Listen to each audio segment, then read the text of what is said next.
Assalamualaikum warahmatullahi wabarakatuh. Baik, mahasiswa sekalian, berjumpa lagi kita di dalam pertemuan mata kuliah ya. Ini kita akan masuk di mata kuliah inovasi atau asuhan kebidanan komplementer. Adapun materi yang akan kita bahas saat ini adalah tentang bagaimana bentuk inovasi pelayanan kebidanan komplementer pada kesehatan reproduksi remaja.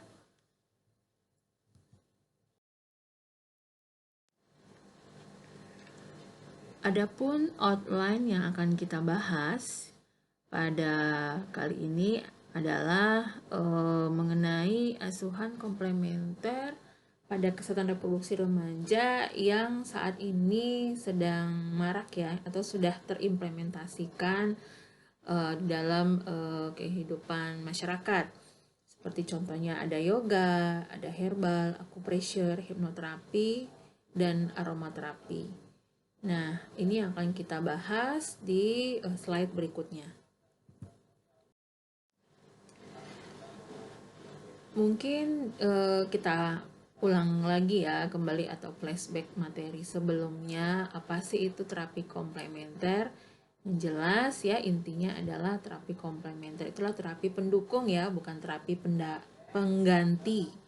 Nah, sebagai pendukung artinya dengan kasus-kasus tertentu yang sudah menempuh ya jalur pengobatan medis konvensional, kemudian bisa dipadukan dengan terapi-terapi komplementer tadi, yang mana harapannya nanti akan menghasilkan impact atau dampak perubahan yang lebih baik lagi untuk si pasien, seperti itu.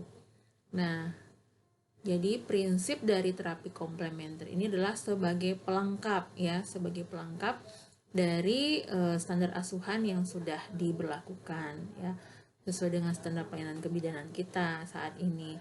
Jadi kalau misalnya pada saat kita standarnya kita melakukan ANC ya, kemudian kita ada melakukan asuhan. Nah, komplementer ini hanya sebagai pelengkap ya, bukan sebagai pengganti. Nah, itu yang perlu dicatat ataupun digaris bawahi.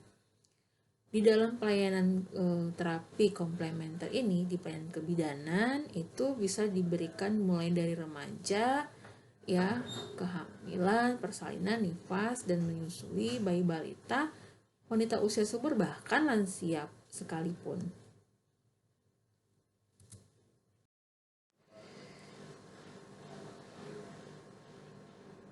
Untuk inovasi pelayanan kebidanan komplementer ya pada kesehatan reproduksi remaja ya, tadi yang sudah dijelaskan, untuk kasus-kasus tertentu di dalam kesehatan reproduksi remaja kita bisa mengimplementasikan atau melengkapi asuhan kesehatan reproduksi remaja itu dengan yoga ya, kemudian dengan herbal, dengan pemanfaatan acupressure, dengan pemanfaatan hipnoterapi ataupun aromaterapi.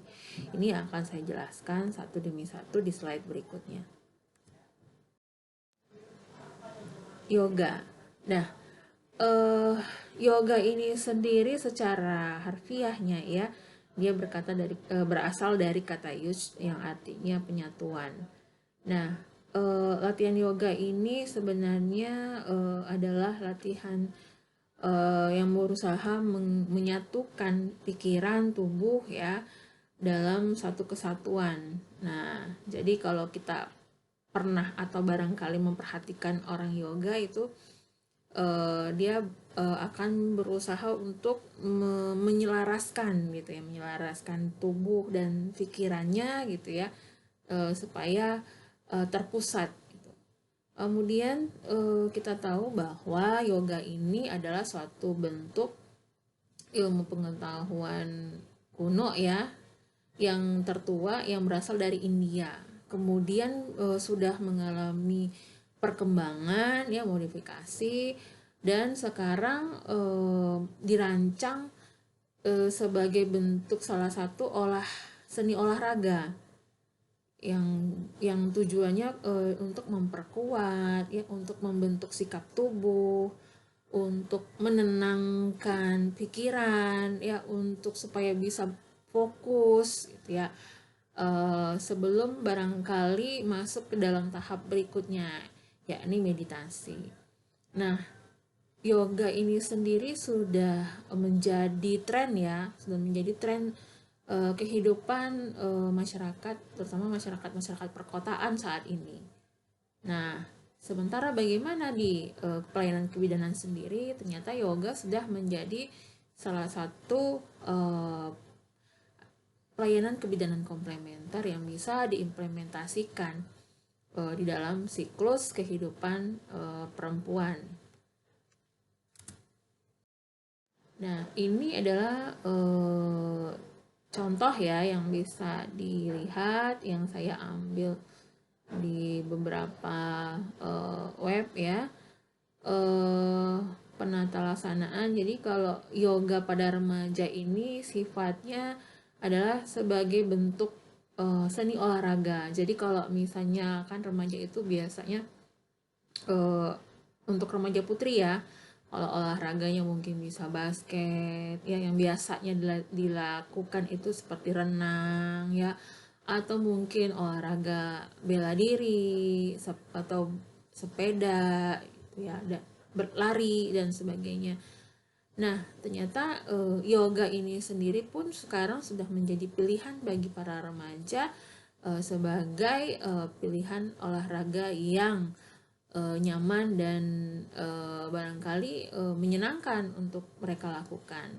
Baik itu mereka lakukan sendiri di rumah atau bisa dilakukan di pusat-pusat olahraga yang menyediakan fasilitas dan instruktur yoga.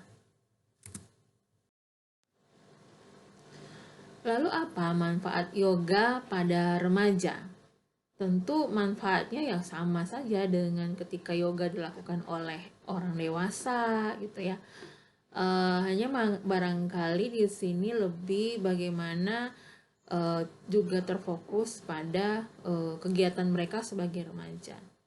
Untuk remaja rentan stres juga ya, mereka punya aktivitas yang cukup padat ya saat ini, ataupun juga lingkungan mereka yang sekarang lingkungan pergaulan ya, tuntutan tugas dari sekolah ataupun barangkali juga dari lingkungan rumah gitu ya, mereka juga termasuk kelompok yang rentan stres. Nah, dengan yoga ini mereka bisa belajar bagaimana memanajemen stres ya. Tadi ada latihan nafas gitu ya, latihan pemusatan pikiran ya, kemudian gerakan-gerakan itu juga bisa meningkatkan atau memicu hormon endorfin sehingga itu bisa membuat remaja itu lebih tenang. Kemudian juga manfaat yoga sendiri membangun disiplin diri ya. Tentu di sini gerakan-gerakan ya, olahraga lah khususnya itu sebenarnya membangun jiwa sportivitas dari si individu tersebut. Kemudian meningkatkan performa di sekolah, artinya karena tadi mereka belajar untuk lebih fokus, mereka belajar untuk memusatkan perhatian gitu ya. Kemudian olah nafas juga membuat aliran darah oksigen ke otak lebih lancar. Nah, ini juga bisa meningkatkan konsentrasi belajar mereka. Sehingga tentu ketika mereka konsentrasi belajar ya lebih mudah kan menyerap ilmu atau pengetahuan yang diajarkan guru di sekolah. Nah, sehingga prestasi mereka bisa lebih kelihatan gitu ya.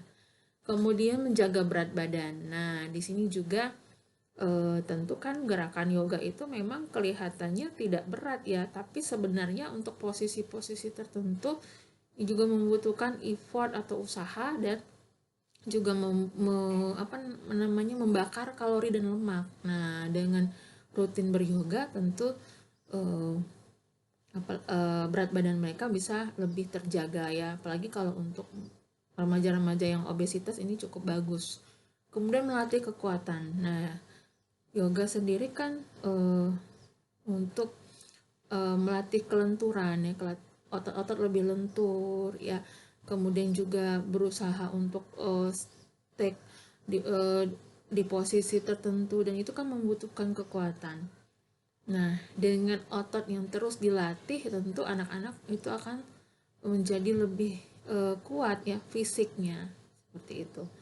Kemudian juga meningkatkan rasa percaya diri dan body image positif. Jadi kita tahu bahwa yoga itu kan juga membuat postur tubuh lebih baik ya. Nah, dengan postur tubuh yang lebih baik, sehingga anak lebih percaya diri.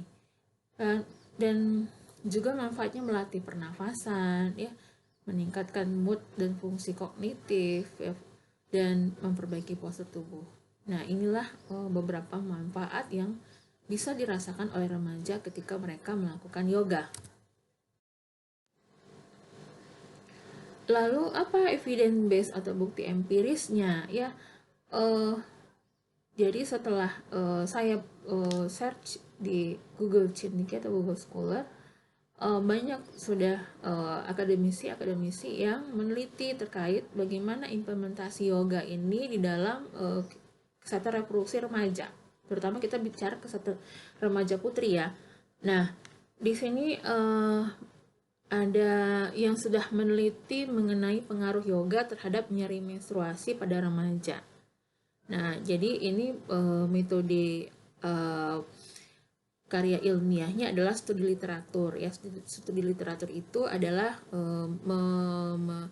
mengambil atau menelaah ya beberapa jurnal yang terkait dengan tujuan dari penelitian ini ya. Nah, mereka menelaah 14 jurnal yang ternyata yang meneliti bagaimana pengaruh yoga terhadap penurunan nyeri menstruasi pada remaja. Oke, dan hasilnya skala nyeri menstruasi yang dialami remaja itu adalah skala nyeri sedang. Nah, dengan adanya pemberian yoga ini tadi, maka skala nyeri itu bisa menurun seperti itu, efektif menurun. Nah, jadi dari hasil telaah jurnal ini kita bisa menyimpulkan bahwa yoga ini sangat bermanfaat ya untuk menurunkan nyeri menstruasi. Nah, jadi barangkali adik-adik mahasiswa ya yang bidan ataupun calon-calon bidan perlu nanti melengkapi pelayanan kebidanannya untuk fase remaja ya, untuk kasus-kasus dysmenorrhea, yaitu dengan mengajarkan atau membimbing kliennya dengan melakukan gerakan-gerakan yoga. Oke, kemudian ada lagi bagaimana pengaruh senam yoga terhadap tingkat stres pada remaja dalam persiapan menghadapi ujian nasional. Nah, di sini peneliti meneliti ya dengan metode eksperimen ya, kuasi eksperimen. Mereka meneliti sebanyak 30 orang responden. Nah, di sini mereka akan diberi perlakuan senam yoga. Nah, hasilnya ketika diberi perlakuan senam yoga itu tingkat stres remaja itu bisa berkurang seperti itu. Nah, jadi ini juga bisa ya menjadi sebuah landasan dasar bagi kita untuk mengimplementasikan yoga di dalam asuhan kebidanan pada remaja. Ada lagi tingkat kecemasan. Nah, kalau tadi sebelumnya adalah tingkat stres ya dalam menghadapi ujian nasional, tingkat kecemasannya hampir kurang lebih sama dengan yang sebelumnya. Jadi ketika kita barangkali menemukan kasus ya pada saat nanti kita melakukan pelayanan kebidanan itu menemukan remaja yang cemas ya. Nah, dengan latihan yoga ini tingkat kecemasannya bisa turun ya atau bahkan rendah. Baik, itu tadi sudah sekilas kita bahas tentang yoga di dalam Cash Pro Remaja. Sekarang apa sih asuhan komplementer lain yang bisa kita implementasikan di dalam Cash Pro Remaja gitu ya, adalah acupressure. Nah, acupressure ini berasal dari kata acus dan pressure yang berarti titik lokal. Acus itu titik lokal, pressure itu menekan.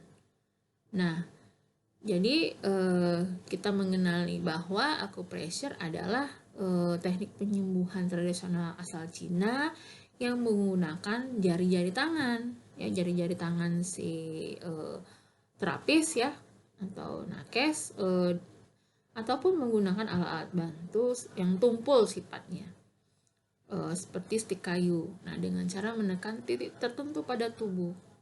Jadi ada di dalam acupressure itu akan diajarkan titik-titik tertentu yang akan bisa memperlancar aliran energi di dalam tubuh.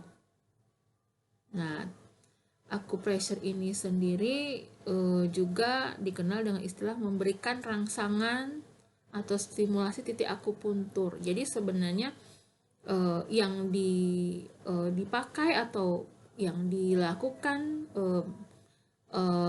stimulasi itu adalah titik akupunturnya, tapi bukan dengan cara menusukkan jarum ya. Jadi kalau akupuntur itu menggunakan jarum, tapi acupressure hanya dengan teknik menekan ya, dengan teknik mekanik yang menggunakan jari-jari tangan ataupun benda tumpul lainnya.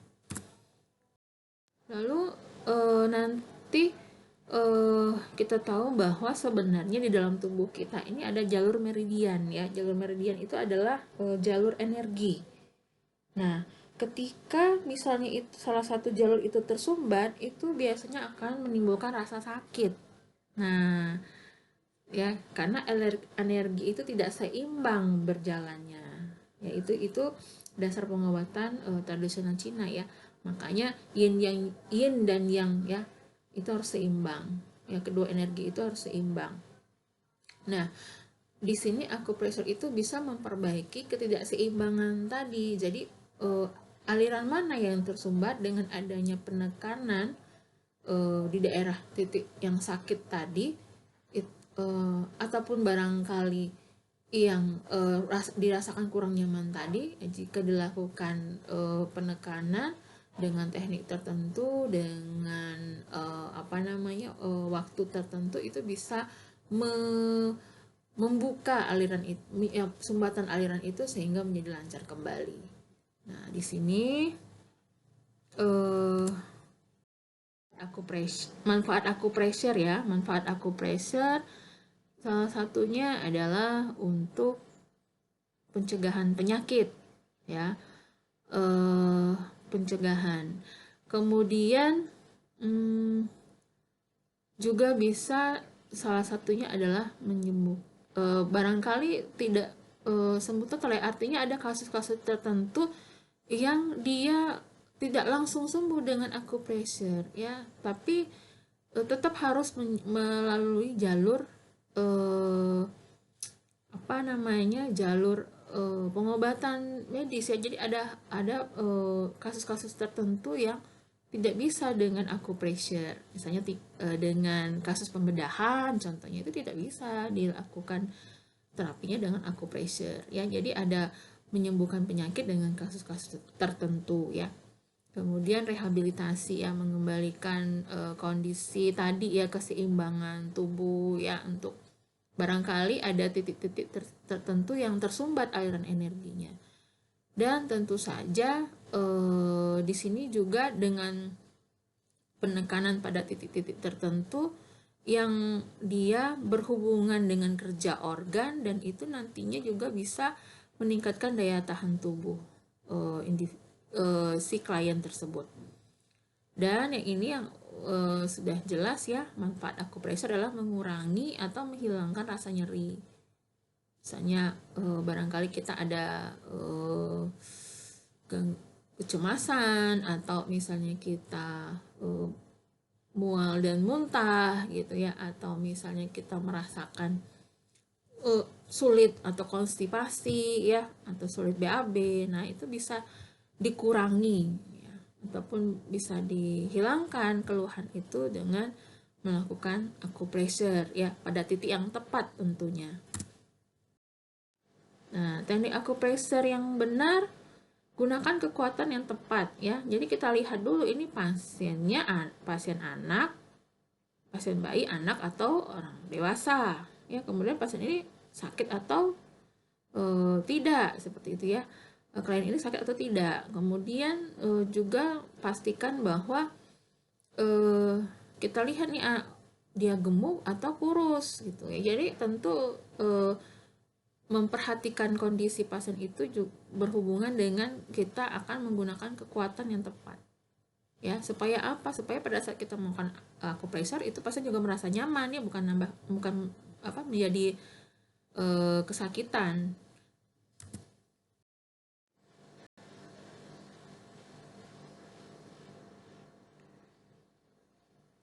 Kemudian teknik acupressure, gunakan teknik yang tepat ya, bisa dengan cara memijat atau menggosok gitu ya, dan memberikan stimulasi titik tekan. Jadi kita bisa menggunakan biasanya itu jempol. Jadi jempol itu kita tekan pada titik tekan, kita putar-putar gitu ya searah jarum jam. Nah, biasanya itu tidak boleh lebih dari 1 menit atau 60 kali hitungan. Nah, di sini atau kita juga bisa menggunakan kepalan tangan kita ya, ataupun menggunakan siku kita. Nah, ini atau bisa juga kita dengan menggosok gitu ya dengan seluruh dengan seluruh telapak tangan kita juga bisa, artinya supaya bisa mengenai gitu ya seluruh titik-titik acupressure tadi. Jadi perlu mengenali apa teknik yang tepat.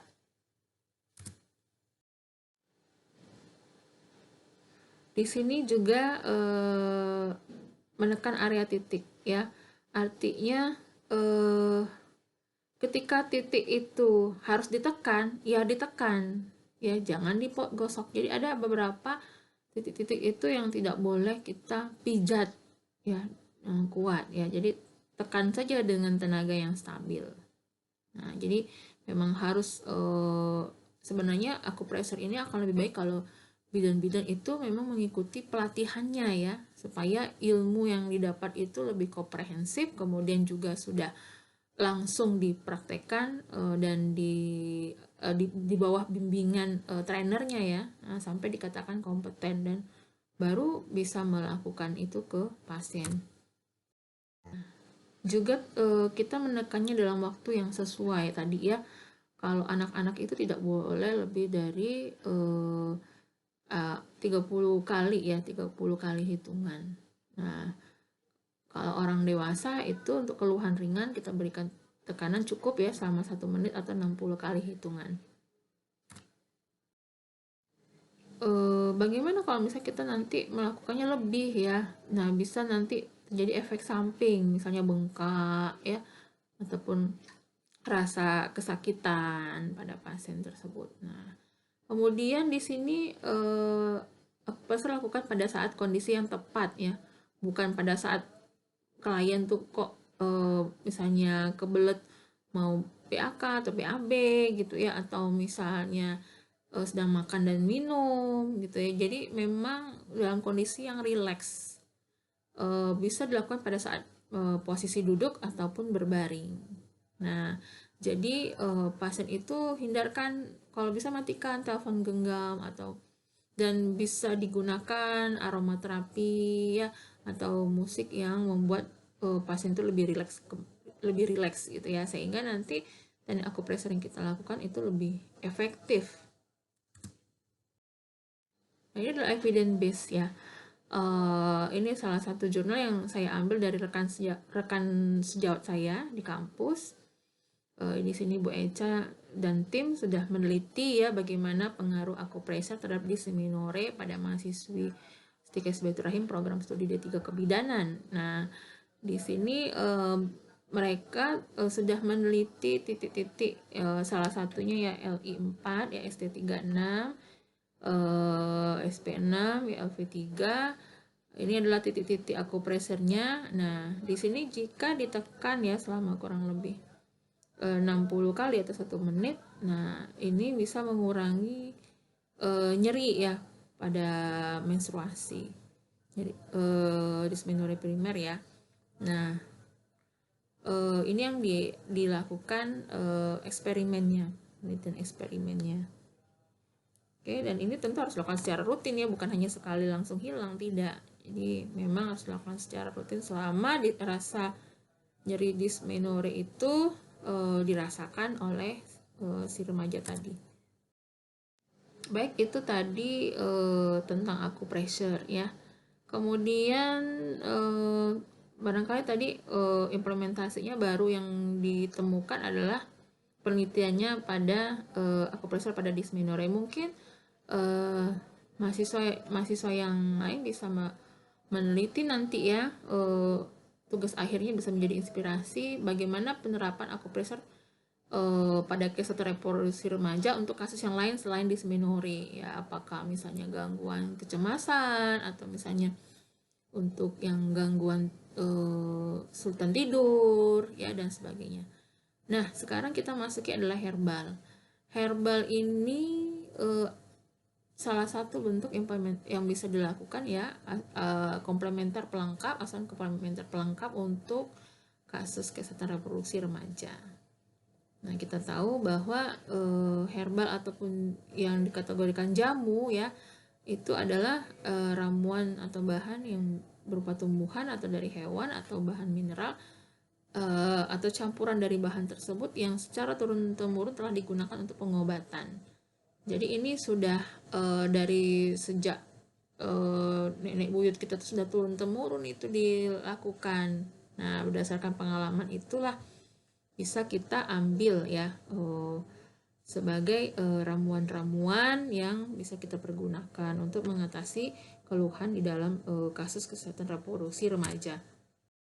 Nah, ini saya ambil dari buku yang dikeluarkan oleh Dinas Kesehatan ya, terkait apa saja sih contoh kasus ramuan kasus pada remaja dan ramuan apa yang bisa dibuat ya berdasarkan bukti empirisnya. Nah, di sini contohnya adalah kasusnya anemia. Nah, remaja putri ini kan sering anemia ya, dan itu penelitiannya banyak ya. Jadi anemia itu masih menjadi kasus tertinggi pada kesehatan reproduksi remaja, terutama remaja putri ya, karena kan mereka sering haid gitu ya. Nah, jadi anemia ini bisa diatasi dengan herbal, salah satunya dengan ramuan daun kelor. Nah, ini ramuan daun kelor ini ya bisa direbus dengan air mendidih. Sebenarnya daun kelor itu dicuci bersih dulu sebanyak 2 genggam, kemudian ditambahkan air sebanyak 2 cangkir, lalu direbus sampai mendidih. Rebus air dulu sampai mendidih. Setelah mendidih, masukkan daun kelor, lalu matikan apinya. Nah, setelah dingin baru dibuat jadi 1 cangkir ya, diminum 2 kali sehari.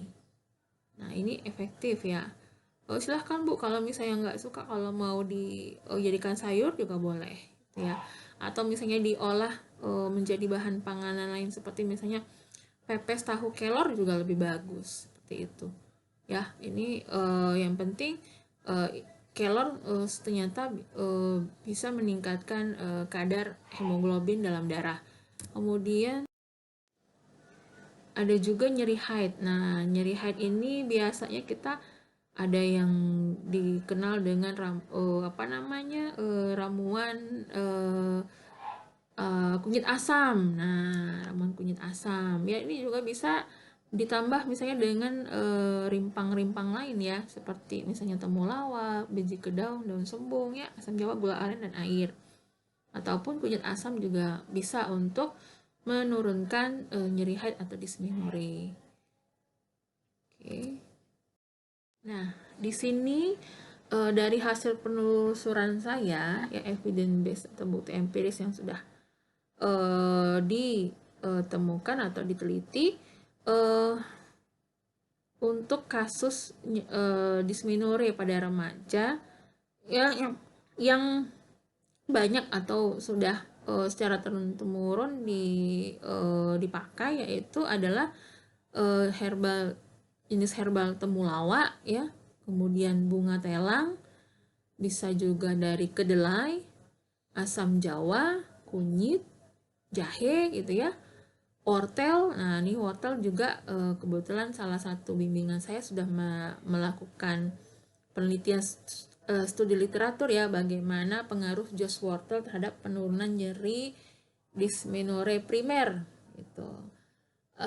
Kemudian juga nanas ya, nanas ini juga sudah ada yang sedang menelitinya ya.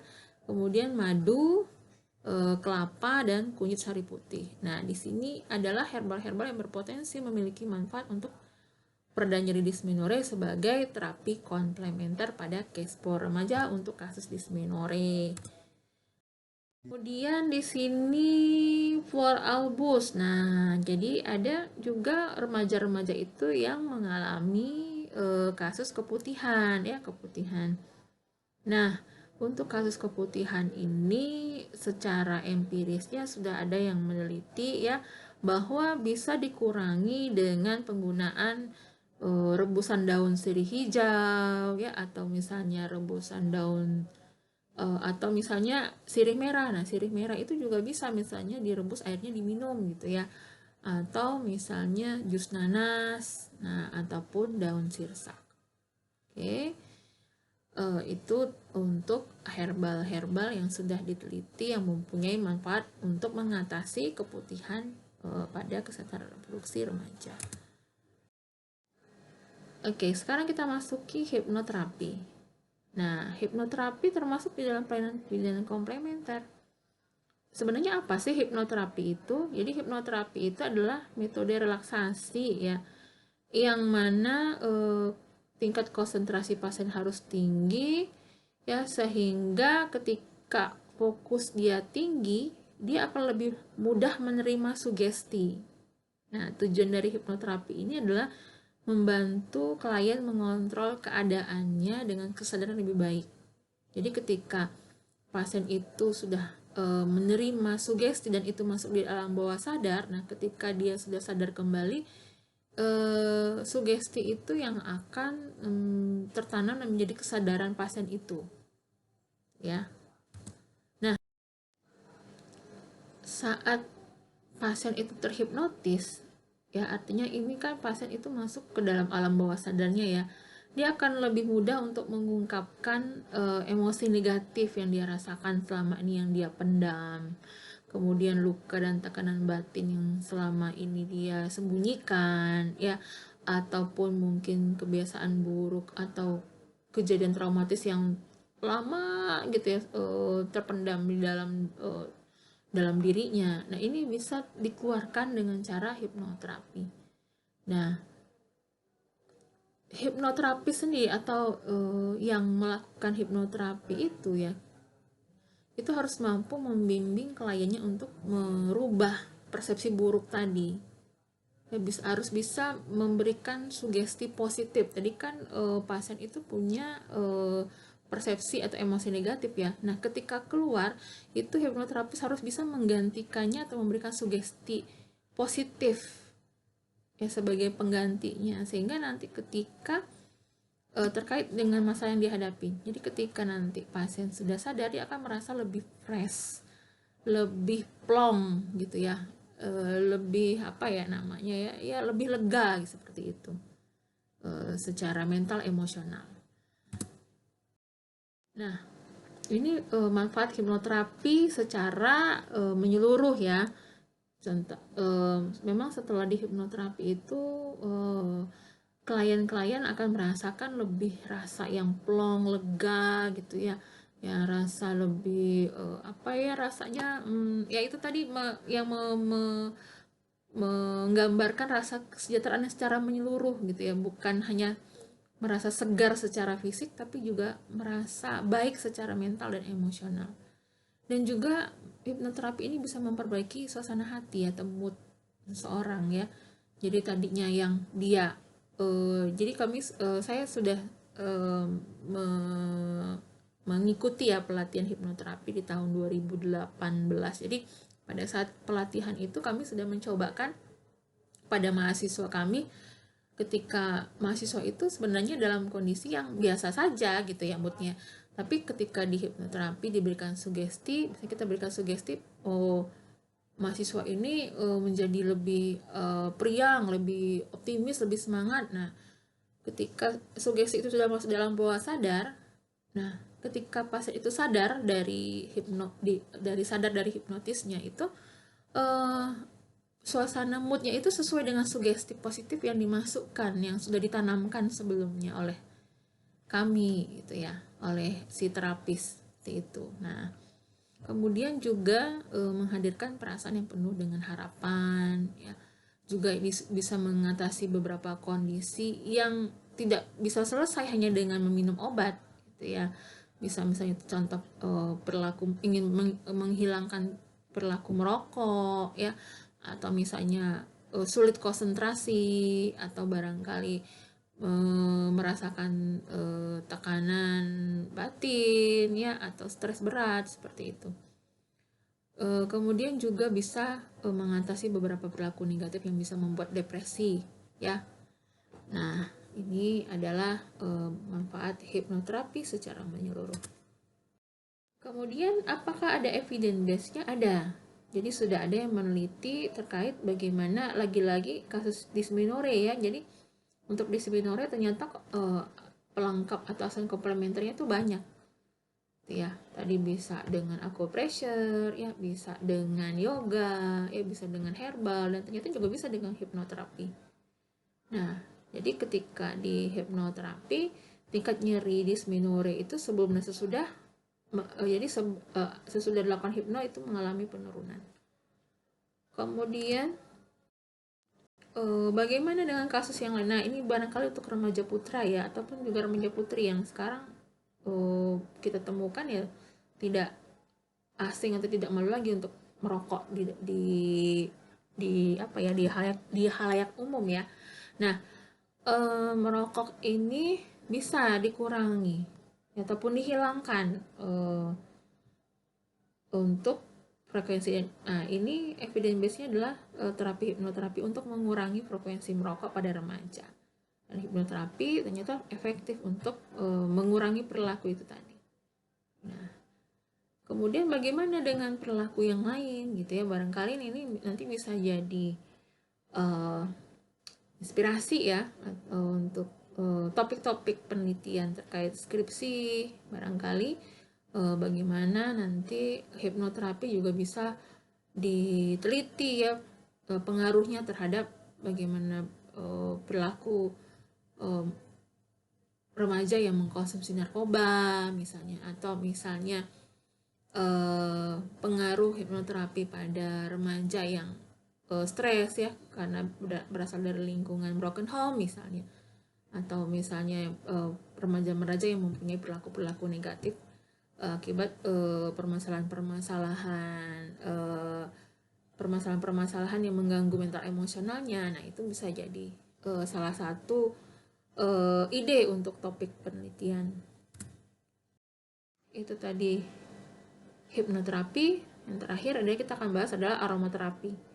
Nah, jadi aromaterapi tidak hanya untuk ibu hamil ya, tidak hanya untuk ibu nifas atau bayi ya. Aromaterapi itu bisa untuk juga pada remaja. Nah, kita tahu bahwa aromaterapi ini adalah terapi pendukung yang untuk menjaga kesehatan tubuh dengan memanfaatkan wangi dari minyak esensial. Nah, itu bisa jadi berasal biasanya minyak aromaterapi ini dari ekstrak tumbuhan. Seperti misalnya dari bunga jeruk ya, ada yang dari kulit jeruk, misalnya dari bunga mawar, bunga melati, bunga kenanga ya, atau lavender, chamomile, atau dari rosemary, bahkan dari ini yang marak ya, jahe, lemon, kayu putih, serai, kayu manis gitu ya. Nah, ini yang memiliki aroma yang kuat, aroma yang menenangkan, yang menyenangkan seperti itu. Jadi aromaterapi termasuk di dalam pelayanan kebidanan komplementer yang bisa diimplementasikan pada kesehatan reproduksi remaja.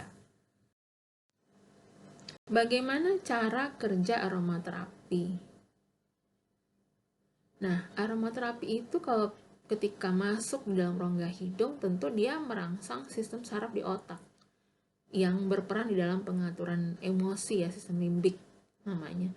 Nah, di sini aroma ini juga akan merangsang area hipotalamus ya, dan nantinya akan merangsang produksi hormon serotonin yang bisa memperbaiki yang dia mempengaruhi mood ya, suasana hati seseorang.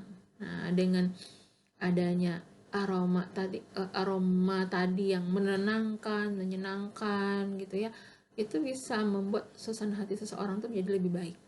Kemudian aromaterapi juga bisa merangsang sistem saraf ya, yang mengatur detak jantung, tekanan darah, respon terhadap stres dan pernafasan.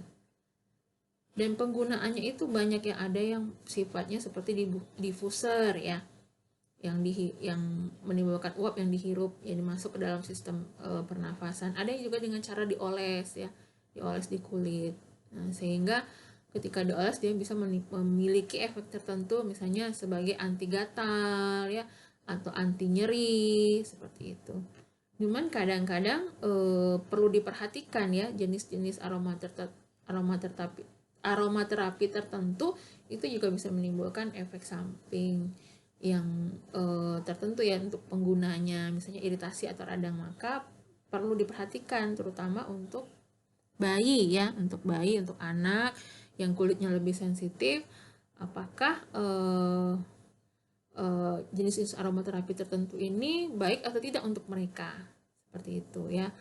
Kemudian aromaterapi ini secara menyeluruh ya, artinya ketika tadi ada beberapa kasus-kasus yang misalnya susah tidur ya, misalnya nyeri, haid, dysmenorrhea, ya, rasa mual, sakit kepala, ataupun barangkali ingin lebih rileks, mengurangi stres. Nah, ini aromaterapi sangat efektif untuk diberikan dengan kasus-kasus yang saya sebutkan tadi.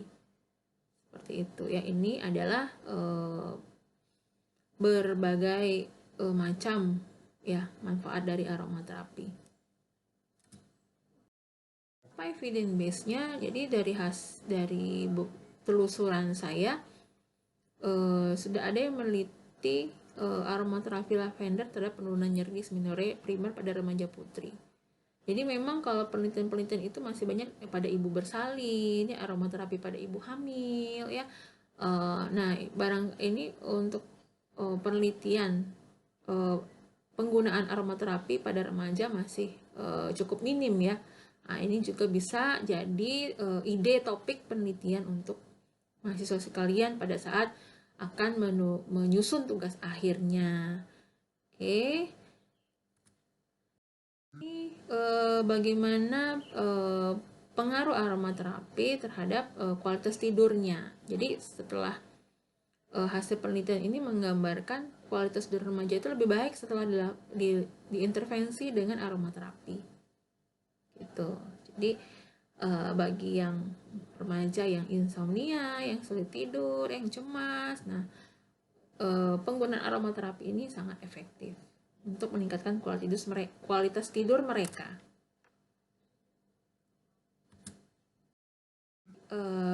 Sekian dari saya, itu tadi ya materi terkait inovasi komplementer pada pelayanan kebidanan, khususnya pada implementasi di kesehatan reproduksi remaja. Saya harap materi yang saya paparkan tadi bisa bermanfaat untuk adik-adik semuanya dan bisa menjadi inspirasi ya topik penelitian dalam penyusunan tugas akhirnya nanti, terutama bagi mahasiswa-mahasiswi kebidanan yang program studinya memiliki visi keunggulan di dalam kebidanan komplementer. Nah, ini bisa menjadi acuan atau dasar ataupun sumber ide untuk mengangkat sebuah topik penelitian yang terkait dengan komplementer. Mohon maaf jika ada kesalahan, semoga bermanfaat. Saya tutup dengan Assalamualaikum warahmatullahi wabarakatuh.